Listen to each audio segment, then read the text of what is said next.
folks, I'm Sean from the greenhouse. I guess it's my turn to do a recipe, and today we're going to do one of my favorite is a kind of like a hummus, but it's actually a goat cheese and garlic scape dip. We're trying to use up as much stuff as what you receive in your baskets, your CSAs this week.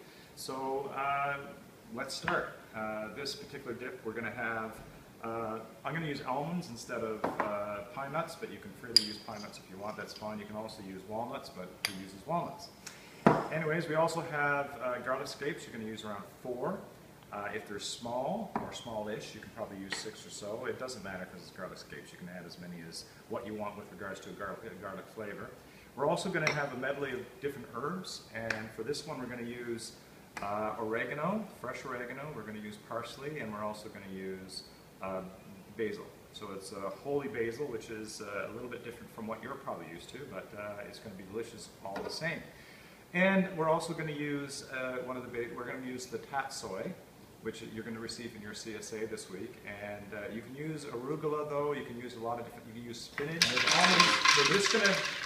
We're just going to chop them first. So. Okay, that looks good. A little bit more. Next, we're going to go for the garlic scapes. Your food processor. Down the hole it goes. Okay, let's mix that up a little bit.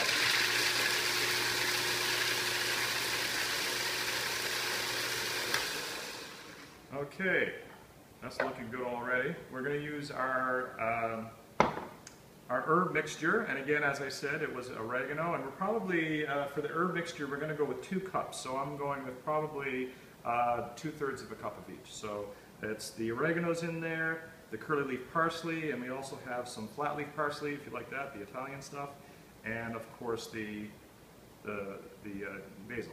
So let's add that. All right, I just had a little pause there because my tatsoi wasn't actually mixing up. I had a little bit too much there. So what I'm going to do is I'm just going to chop it manually, and at least get it small enough so the food processor can accept it. So there we go. So we're going to try to put that in now. I hope you never saw all the tatsoi that just went down on the floor, but I do have enough there. It's very hard to do it on the spot in front of the camera, but anyway, there we go. Let's blend this up again. Perfect. So if it's full leaf, you may want to give it a few little shots before you throw it in your food processor. So it's looking really good right now, good enough for the olive oil. So as it's going, I'm going to start putting some olive oil in there. I like to put it a little bit slowly.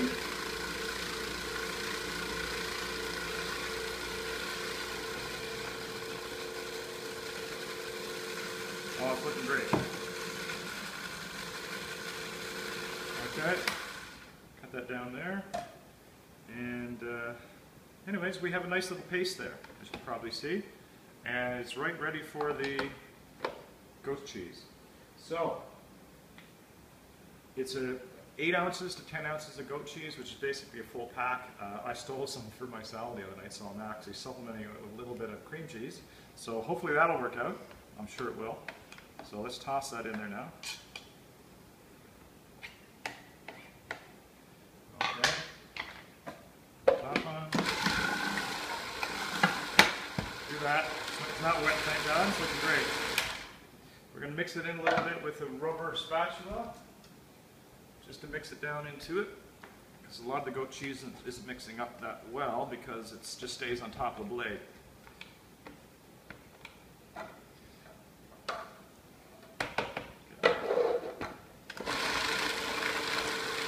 Perfect.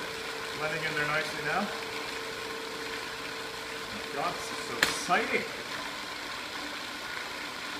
All right, we're almost there. So just to review, we got 4 garlic scapes, a ½ cup of nuts, almonds or pine nuts is fine, 3 cups of tatsoi, 2 cups of herbs, a mixture of parsley, oregano, and basil, and a ½ cup of olive oil. And we're using a full piece or 8 to 10 ounces of goat cheese and salt and pepper. So I'm ready for the salt and pepper right now. We're almost done.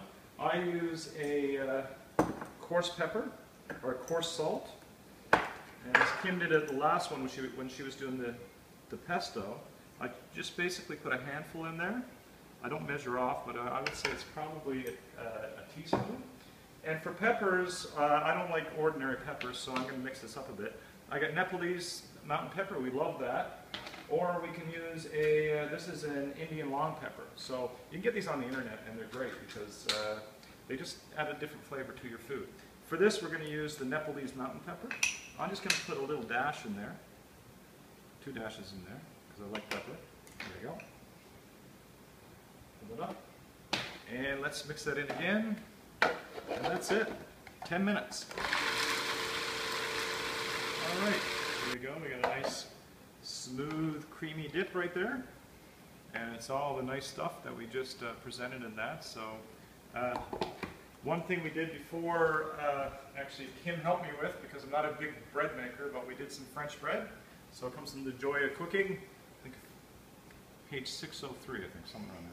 But nice French bread with oregano, cut this in slices, and that's great to go in your dip. So, have fun.